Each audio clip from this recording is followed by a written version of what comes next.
Hey everybody, Tina here. If you're an advisor looking for that one conference that gives you inspiration, connection, and proven best practices to grow your firm, Excel is the place. And it's happening September 13th to 15th in Las Vegas at the beautiful Cosmopolitan Hotel. I attended last year's event and cannot wait to be there again this year. The lineup is jaw-dropping. So head on over to Excel Conference, that's Excel with 2 L's. Check it out and use my discount code POWELL200 to receive $200 off the price of your ticket. See you there. On this week's episode of In the Suite with Tina Powell. I've been called by college students who said, we don't want to leave this place until we know a little bit about finance. And so that's been very nice when it doesn't come from the school or the dean or the teachers, the professors. It comes from the students. They're very willing to learn. And nobody, well, not nobody, but in many schools, it's not being taught properly. And that's why we're behind in financial literacy in our country. And I think it's terrible for such a well-industrialized country and a leader of the world to be lower on the list than it should be. I don't want to say fake it till you make it. Like, okay, I'm not going to tell anybody it's silly, even though I feel it's silly. But mind games aren't always bad. And whatever works for you, talk to yourself about it. Well, how will this sound? And try it out. See how it sounds. See if people want to answer you and if they're treating you like you're just silly. Probably not. Your experience of yourself is going to change. And think about that. Examine it as it happens. I asked this question. I got 3 great answers from people who took me very seriously. Must mean my questions are great.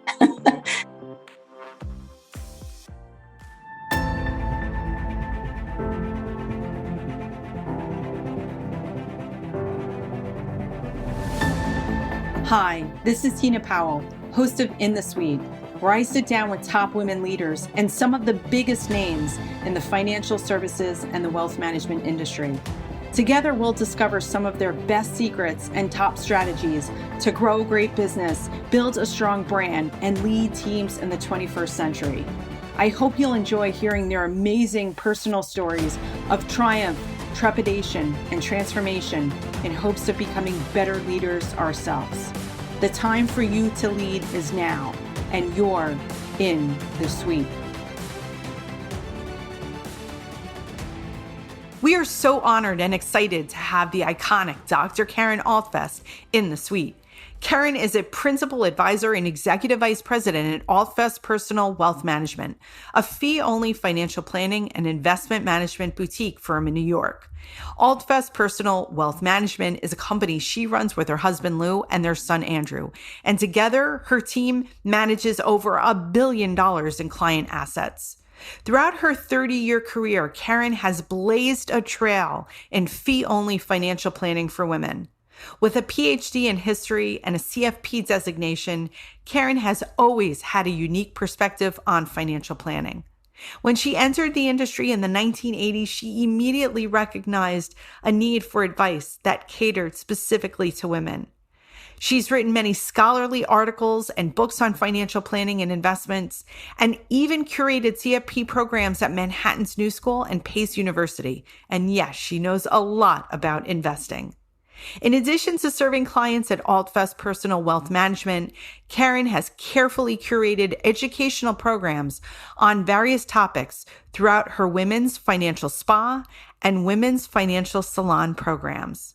She's also created a special place within her office called the Parlor, a private space women can share their issues, their challenges, and celebrations.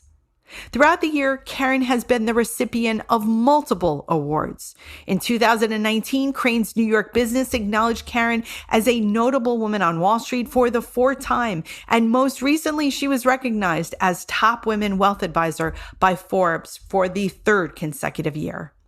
Growing up in a family that believed in social work set a wonderful example for pursuing a better world. As the founding chairman of the New York Common Pantry, Karen's organization provides hot meals, nutrition education, and case management services to hundreds of people annually. In fact, one of the many gifts you'll discover about Karen Altfest in this episode is her unrelenting dedication and commitment to women's empowerment and making the world a better place. As a woman in finance, I am in awe of her achievements and her accomplishments and inspired by her work.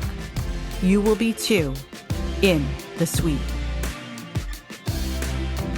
Wow, Karen Altfest, take a seat in the suite. I am so super jazzed, so excited to be with you today.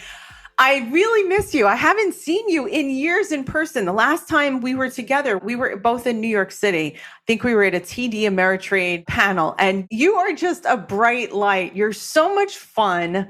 I learned so much from you whenever we are together, and I'm so glad to see you. What an honor it is to have you today, Karen. Thank you so much, Tina. It's so nice to be here. So mostly everyone who's listening to this podcast knows the name Karen Altfest. And so one of the reasons that I've invited you here in the suite is because you have a depth of wealth and academic experience, the way that you've tied these things brilliantly in your career. And I would love for you to give our listeners an insight into you as principal advisor and executive vice president of Altfest Personal Wealth Management. So I'll let you kind of kick us off, Karen. Sure. Well, our firm is a New York firm, although we do have clients in many, many states, but we consider ourselves New York-based. And it's a family-owned firm. And we started in 1983. I joined about 3 or 4 years later. And it's grown. And so the position I started with is not the position I have now. And I'm used to working with a lot of our staff. I mentor a lot of our women employees. We go out for quarterly luncheons and we speak often about issues of being a woman advisor in the firm. And it's very rich and very fun. I love to do that. And I also love working with my women clients. That's very special to me. And I enjoy writing a lot, speaking a lot.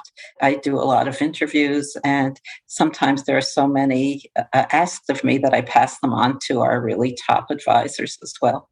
I think one of the things that when I think of the name Karen Altfest, I think of the people that you've been lucky enough to surround yourself with. And what an incredible experience to be able to work alongside both your husband, Lou, again, very well known in the industry, and your son, Andrew, who is making an incredible name for himself. I envy that, Karen. I had my daughter working here, Rachel, at C-Suite Social Media for almost a year before she transitioned into another role, which was what we were engineering for. And what an incredible experience to be working alongside family in a family-owned business. Well, it works out very well for our family. We like it. Every family has to decide that on their own. But I enjoy working with my husband, Lou, because he's so smart in this business and he handles things I don't handle. And everybody thinks we walk to work together, we come home together, we're together all day. And it's not like that. It's very, very nice for us in our family to erase some boundaries. Our clients are the ones we want to have dinner with very many times or go to the theater with. So there's like an overlap there. But I know the people Lou knows in general. I mean, he does other things. You know, he taught for 35 years at Pace University. I do a lot of not-for-profit board meetings and things. We don't come and go to and from the office at the same time, almost never. And I think you have to maintain your own identity, your own personality, and do the things you love. And why would you want a whole lot of people in your office who all do the same things? Everybody has different talents. And our son, Andrew, has brought all sorts of new things that maybe we didn't have the time to think about when we were building a business. Maybe they didn't exist, like a lot of artificial intelligence, things that he knows much more about than we do. And he's taking us in all new directions. And he's definitely been the right guy for this job. It was Lou's dream that his son would follow him into this business. And I never allowed that kind of talk in our home because I thought maybe he wants to pursue a different career. And that could have been. But he called us one day when he was in college and it was his semester abroad. And he said, I've had a lot of time to think. I'd love to come join the business. And Lou was like silently, yes, yes. He was really happy. But it turned out we probably had talked a lot about it at the dinner table because he knew too much. When the day he arrived, I think that we talked a lot in front of him. And the worst thing you could do now is get into a car where Lou and Andrew are stuck in a traffic jam and they're discussing investments. And I'm thinking, aren't we going to get there soon? And so to bring in strangers into our car, I don't think they all like it. Oh, I would love to ride shotgun in the Altfest car. That is a wonderful story. I think too many times we've heard the negative of families working together. And I want to just say that you said the magic word there is that knowing the boundaries and just giving people choices. This is an incredible industry and it's changing so rapidly. And someone like your son that understands both the history through the lens of his parents and through the lens of Altfest, and knowing now where the future is going with FP Alpha.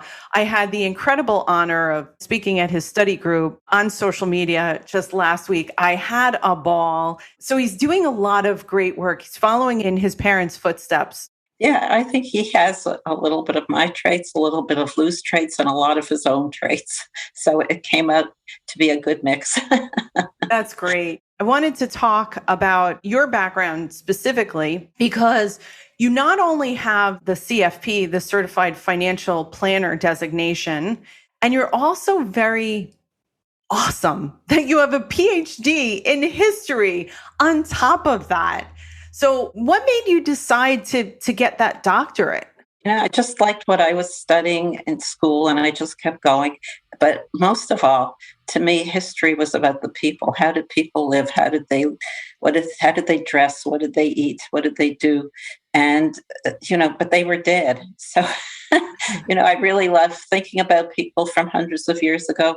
And I transitioned that into solving problems for people who could do something about it right now. Yeah. So I don't think it was such a switch. Just something that interested me very much. I love the Metropolitan Museum of Art. I love looking at history through the lens of that museum. I think people are people and that we are very much the same as we were hundreds and thousands of years ago. I think a lot of our cultural norms about wanting to be together, especially through this pandemic, and the need to be social, the need to belong, the need to have our bare necessities taken care of. Right. So when I studied history, it was very much about great wars, great men, leaders of our society. And I just always wanted to include all the other people. And it wasn't so popular in that day, but it was very important to me. And I just really enjoyed so much. I did my thesis on a historical topic, but also I included literature as a historical source, which now I don't think is so uncommon. Then it was very rare. I had to convince somebody from the English department to be on my thesis committee and all that. And it was just thrilling to me to be able to unite all these things. So then you started in academics before you came, so the PhD was before the CFP. Yes, definitely. And after the PhD, it was motivating for me to go get the CFP, but I decided I love learning. I love going to lectures. I'm not taking any more exams. So then when did you make the leap into the business? I want to identify, where was that point A? Because you have had many decades of experience here in the industry that has gone through such rapid transformation. Well, that's really true, everything you say. Lou came from an accounting background and very soon after that, a Wall Street investment background, and wanted to start his own firm. And I was hanging around the firm, but I couldn't help anybody. People would talk to me in the waiting room about their issues and problems, but I wasn't a CFP. And so while I enjoyed it and would have loved to help them, I wasn't. And so it turns out when you have a PhD, people think you could do a lot of things and they approach you about a lot of things. So I was approached by a university that wanted me to start a program for people who wanted to get their CFP designation. And I thought, well, I could do that. So I did that, and it was really fun. I found people to teach the courses. I worried about getting enough students into the courses, things like that, as a director of a program should do. And then I thought, this is really all interesting. I think I'll become a CFP too. Great. And I got somebody at the university to sign up that I could do self-study, which everybody can do nowadays. But at the time, it was very rare part of the program. So because I knew I wouldn't have time to go to classes. So I did that, and I earned my designation, and then I was able to help all those people that I was speaking to. So that was my reasoning. And I joined Lou in the firm, I thought, temporarily. I had taught history for a year. I had written a couple of history books and articles, and I really enjoyed managing things more than teaching them. But I still teach. I love to teach. I teach about finance. As a matter of fact, years ago, somebody at a university offered me a history class. And I thought, if you're not doing it 100%, you're not up on the latest literature about history and things. I didn't want to do that. So I use all the skills that I gained as a historian. Ph.Ds are great problem solvers, and I love dealing with that part of the industry. And so I enjoy it all very much. And by the way, I'm sure you don't want to know, and nobody else does, but I became a great typist.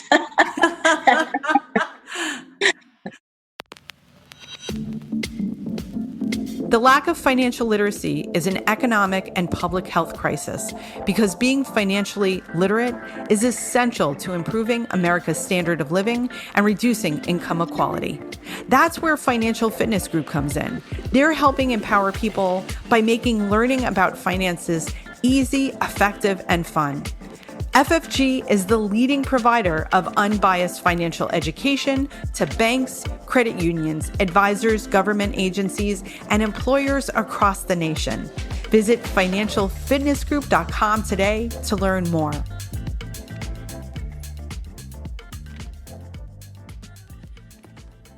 So in looking at the industry, one of the things, I didn't come to finance until a second career, yet I had a master's degree, a BS in business. Where are we in terms of education?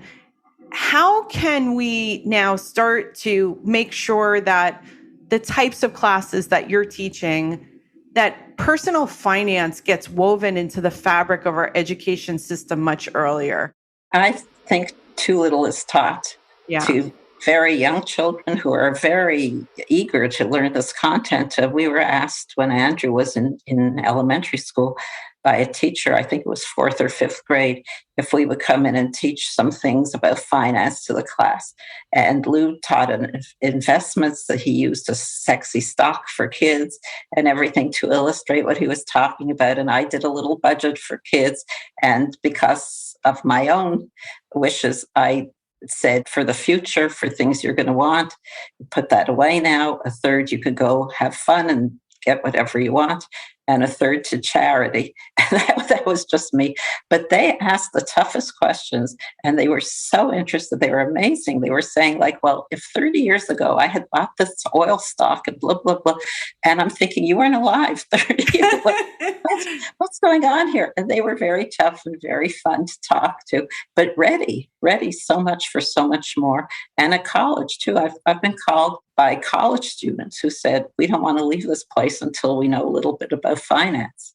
And so that's been very nice when it doesn't come from the school or the dean or the teachers, the professors. It comes from the students. They're very willing to learn. And not nobody, but in many schools, it's not being taught properly. And that's why we're behind in financial literacy in our country. And I think it's terrible for such a well-industrialized country and a leader of the world to be lower on the list than it should be. And I'm hoping that social media helps to bridge that gap, because now we have this accessibility. We can now socialize the concepts of finance on LinkedIn, on Twitter, on Instagram, and do I dare say TikTok, because there are some advisors and financial educators on TikTok. I've also seen them on different disciplines. And I like the way that we're now telling a fresher story about finance, specifically for women, because again, we've both seen women through the ages. I want to talk about your work with women. It's something that I envy and I appreciate about you, Karen. You've been an inspiration to me, and you've been iconic in the industry and particularly known for your work with women. You created Financially Savvy Women, a program that offers education, events dedicated to women. And this was way before the pandemic. This wasn't anything new. This is something that has been in the fabric of your culture at Altfest for years and years. Can you talk a little bit about the Financial Savvy Women program? Right. We do a few programs. Our biggest event of the year for women is called our spa, our women's financial spa. And it's not about health except mental health and financial health. So you're not getting a massage, but you're getting some knowledge and maybe a good lunch if we can get back together. But we're discussing things that interest women. Probably one of our most popular speakers a few years ago, before she was so well known, was Maggie Haberman of the New York Times, who's now also of CNN. And we had standing room only for that.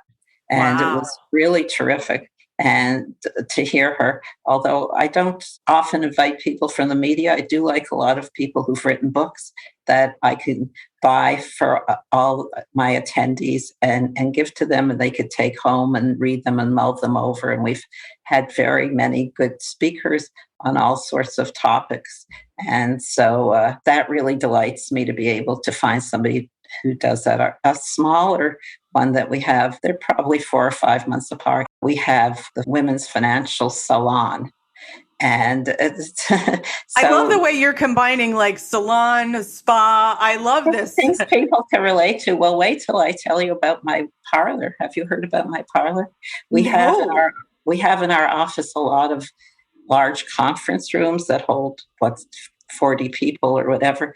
But when we moved to that office about 6-7 years ago, I said to everybody, everything, when you move to an office, they cut down everything. And where do you want the bathroom? And do you want to have a coffee stand or a whole kitchen or whatever you want? They'll build it.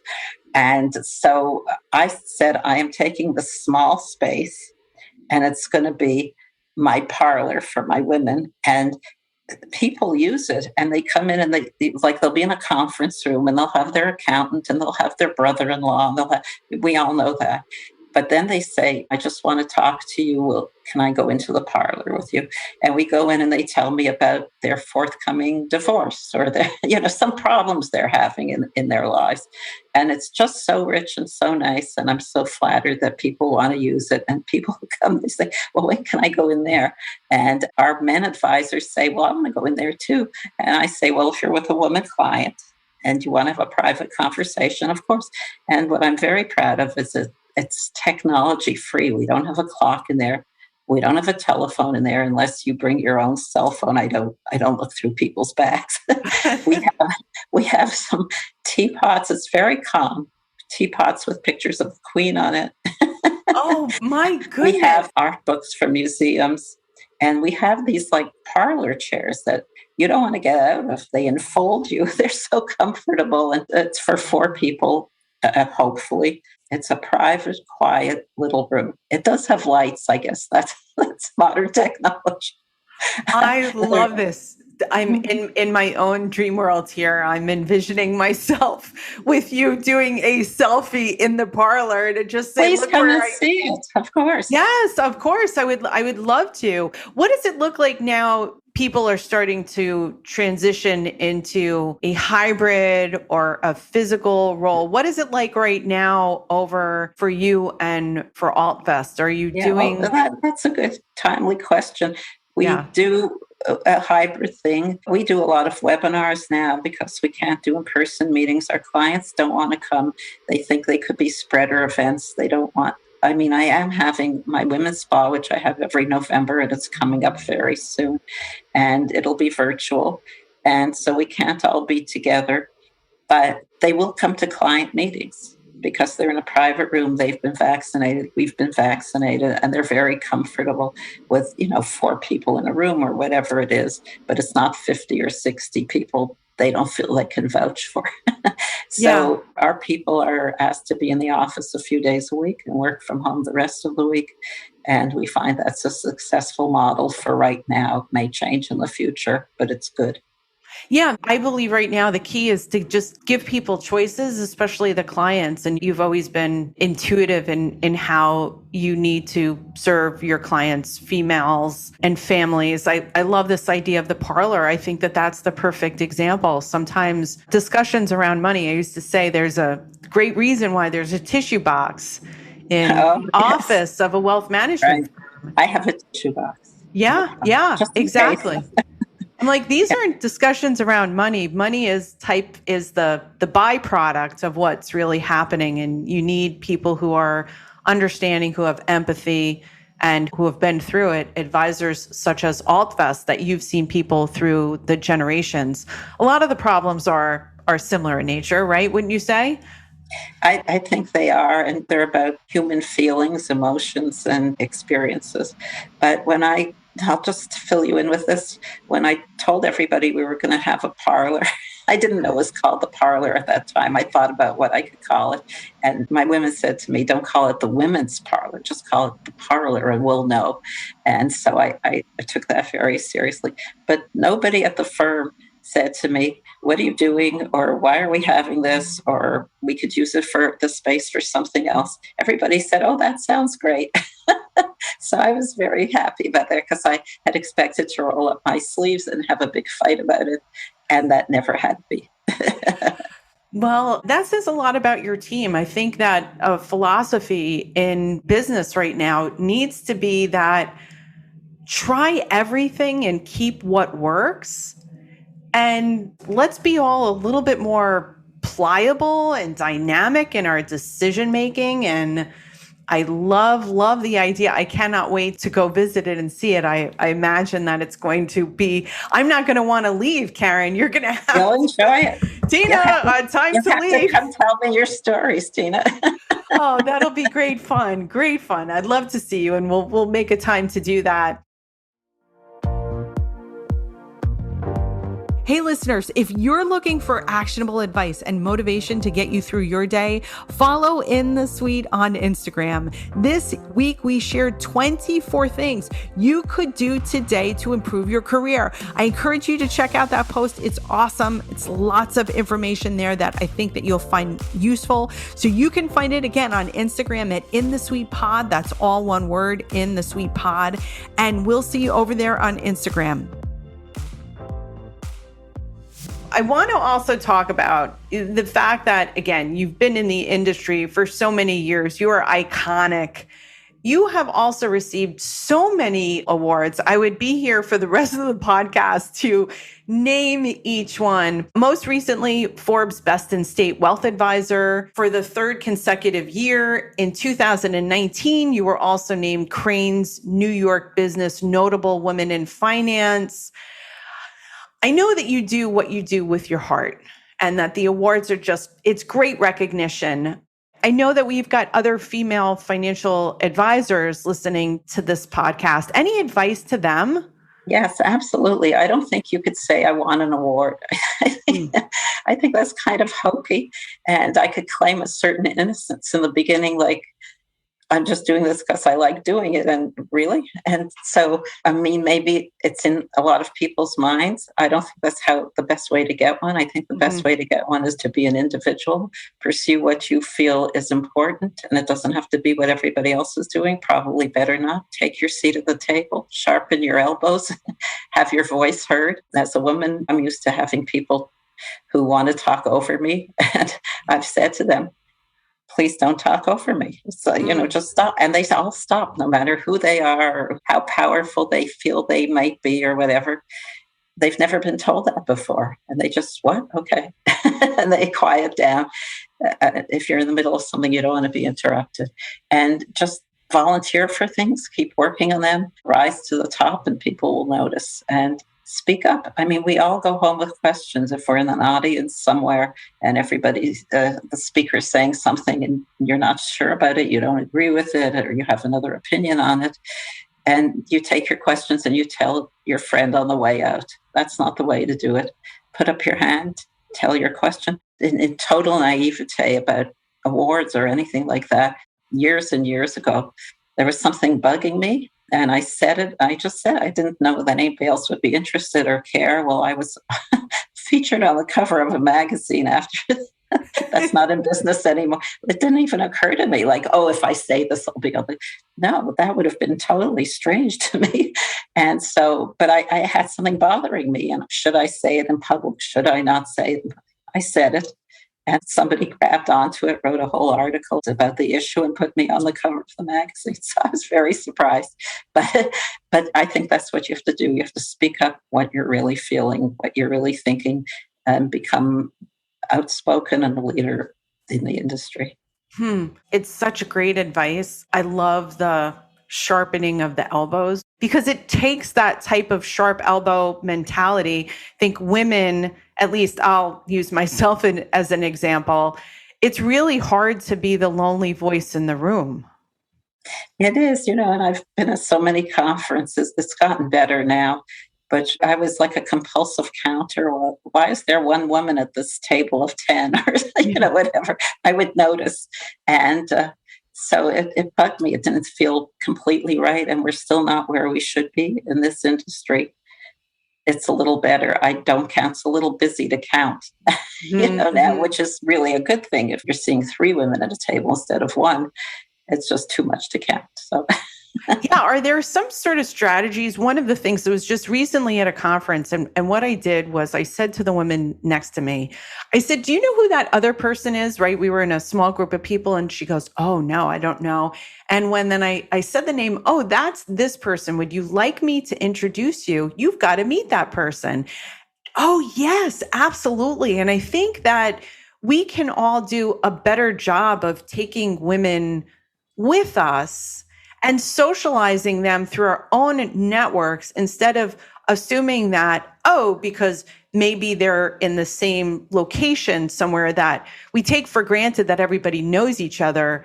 And that's not necessarily the case. And just making that warm introduction can open up doors for a lot of women who are listening. And be good role models and exciting for somebody who's just starting out to meet somebody else. I think it's a wonderful idea. Well, you've been a great role model for me. Thank you. That's good to hear. I did actually. I was accepted into a EDD. I didn't go through with it at the time. It was great to be accepted, but I've always admired, especially women who can straddle both education and finance to a very, very high level. It says a lot about you. And I think that education still has a role in our careers and shaping a lot of my early networks in marketing, specifically in communications in New York City. I still hold on to those networks. I still am in touch with my graduate professor years and years later. That's fabulous. I actually reconnected with a lot of professors and people like that after I had left a few years. They didn't understand why I left history and everything. But a few years later, we were having dinners together. So. And you're still on the foundation board. You serve on the foundation board right now at the City University of New York Graduate Center, where you earned your Ph.D. How important is it to you, Karen, to stay connected to their alma mater? I think it's very important. For me, it gives me a real charge to be speaking to these people, seeing what they're doing and the excitement around the university. And I really felt that I matured and grew at that university. I have maintained some ties to my first university, but I feel this was the one that was most meaningful to me. And I'm delighted to be asked. They had asked me years before to be on the foundation board, and I was just so busy. I had young children, and we were trying to grow a business and doing too many things. And I said no. And I always thought that really would have been fun. Why did I say no? But then they asked again. And you had to say yes. For sure. I wasn't going to pass it up twice. So I've been on it for a number of years now. Very interesting people from all walks of life. A few of us are alum, but very few Most are just successful business people in the New York area and other people you're happy to sit on a board with. And it's a very good board because I've been on boards where people want to eat other people for dinner.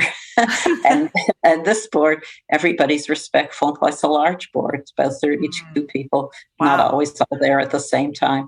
But I've never heard an unpleasant word, Maybe you go home and tell your spouse, do you know what that person said? I have no idea, but they're very respectful. They listen to everybody's opinions and everything. And I really enjoy helping move CUNY forward. I do think the Graduate Center doesn't get the press that maybe some other schools get and has such a fine curriculum. I did my Ph.D. with Arthur Schlesinger, and that's why I went to that university.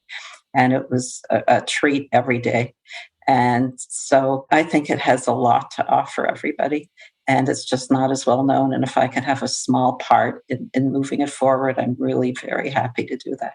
Well, ladies and gentlemen listening, you heard it in the suite. Karen, we are going to make sure in our show notes there are links to the City University of New York Graduate Center.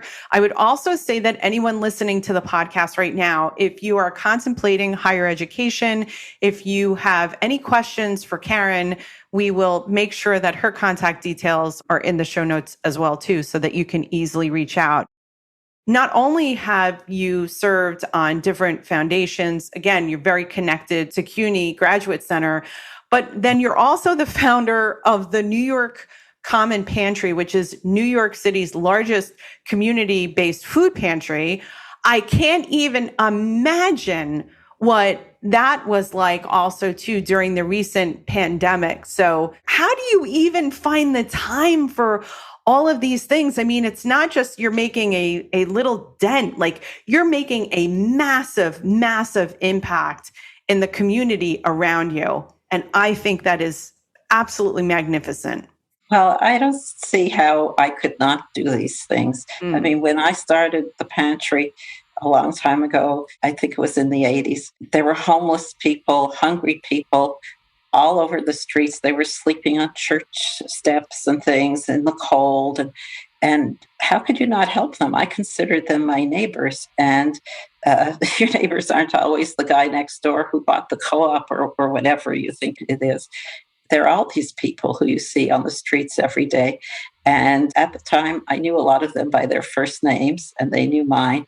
And I remember one day walking with my two young children, and this guy called to me, Karen, and he was clearly a homeless man. You could tell by looking at him, he was lying in the street. Yeah. And my daughter, who's older than my son, said, how do you know that man? Why does he know your name? And I said, he's our neighbor, Oh. And she probably thought that was quite odd. But you have to help people around you and just not think of yourself. I mean, I do, to be comfortable. I think that's the right way to go.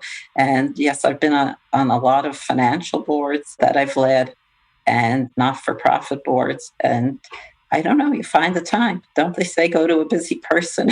Go to a busy person and everything will get done, right? How are things right now at the New York Common Pantry? Are you? The New York Common Pantry has really expanded. It used to be when we started, you get a can of something, you give up the can of something to somebody. But then we started getting donations and writing grants and things. We got more sophisticated and we grew. And some of those grants have been cut back. People just didn't have the money. And so we had to find other resources. It hasn't been easy, but we've been very fortunate in the partnerships we formed. And we get a barber will come in once a week for free and cut people's hair. Because how could you go apply for a job if your hair is down to your shoulders or whatever?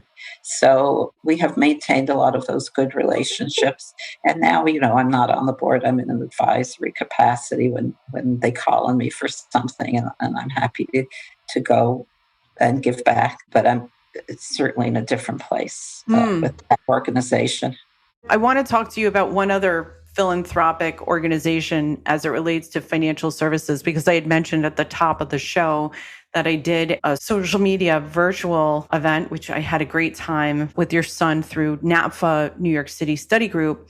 And I asked for an honorarium to go to Invest in Others Foundation. And your son, Andrew, was all smiles when I said that.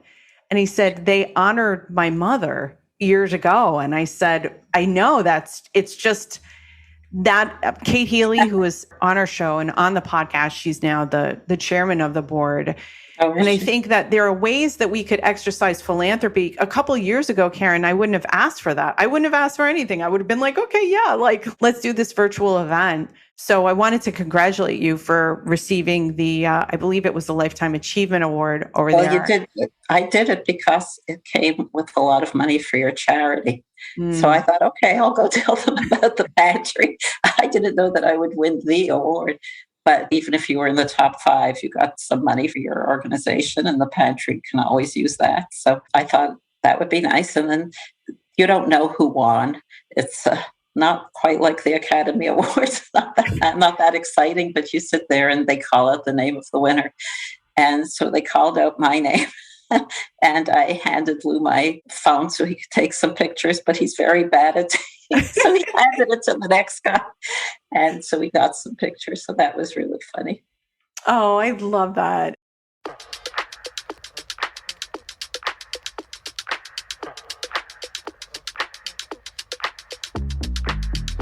I want to take it back to women just a second before we close things out here.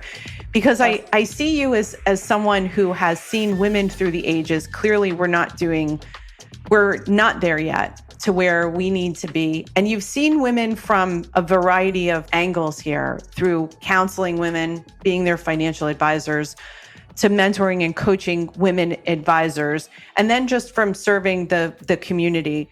Specifically, I think for women listening who might not be as financial savvy, as financially empowered as they should be, or in very difficult times economically, what would be your advice to them?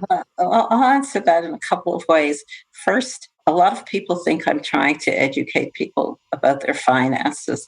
And I am. I mean, but you could go look up what a Roth IRA is or whatever. So I will teach people about financial things. But what I really want to do is give them the confidence to make decisions that come up in their lives later on.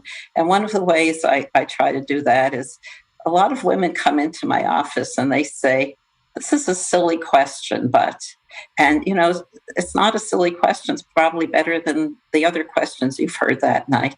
And it's important to you. It's meaningful. And don't belittle yourself. And words like I just want to say, no, you want to say, like nobody's going to listen to you because it's already become smaller in their minds, whatever you're going to say, silly, just whatever. And we have women who come to me, and they could be a woman who, has some kind of small pension from government service or something, or it could be a woman who's been a powerful corporate head and has a lot of money put away. And so many of these women of all walks of life say to me, I'm going to end up homeless in the park. And I have never in all my years heard a man come into the office and say, I'm going to end up homeless in the park. So it's sort of backwards of the Cinderella fantasy. I'm going to marry a rich guy who'll take care of me. He'll be my prince. And so probably neither of those is going to happen to you. And so stop telling people that, please, because it belittles their trust in you as a person they should be listening to. So it makes it easy for them to talk over you. So I'd like people to have much more self-confidence. And I don't want to say fake it till you make it. Like, okay, I'm not going to tell anybody it's silly, even though I feel it's silly. But mind games aren't always bad. And whatever works for you, talk to yourself about it. Well, how will this sound? And try it out. See how it sounds. See if people want to answer you and if they're treating you like you're just silly. Probably not. Your experience of yourself is going to change. And think about that. Examine it as it happens. I asked this question. I got 3 great answers from people who took me very seriously. Must mean my questions are great. And just believe in yourself a little better. And to use stronger language, there is no stupid question. There is no silly question. We have the right to ask whatever it is in our minds and be unapologetic about it. Before our last question, what is the best way for women to get in touch with you so that they could schedule time in the parlor to ask you great questions unapologetically? You could go to my website. We have an inquiry spot where you could put in anything you want to tell us, and it's www.altfest.com. And somebody will get back to you very, very fast. And if you say you want to speak to me directly, then I'll be the one to get back to you. Great. And Karen's got just a great team of people over at Altfest. So we'll make sure that link is in the show notes. And I'm fascinated to ask you this question, especially a Dr. Karen Altfest here. What would be your best book recommendation? Yeah, I read a book a few years ago, and I had this woman speak at one of my women's events, and her name is Becky Aikman. And I think she started life as a reporter, and she became widowed at a young age. And she wrote a book called Saturday Night Widows, which takes women in unexpected directions where they forge their own future.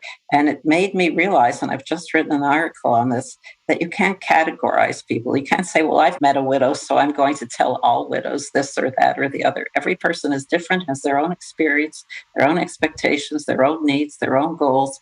And that came home to me. But when I did have Becky Aikman in to speak to my women, it's the kind of book that keeps you up. It kept me up till 3 a.m. till I finished it. Wow. So I couldn't stop. But it's about women bonding. And I had a whole group of women. I had a huge turnout. And I do have sessions just for widows. And I looked out at the audience, and I know most of these women.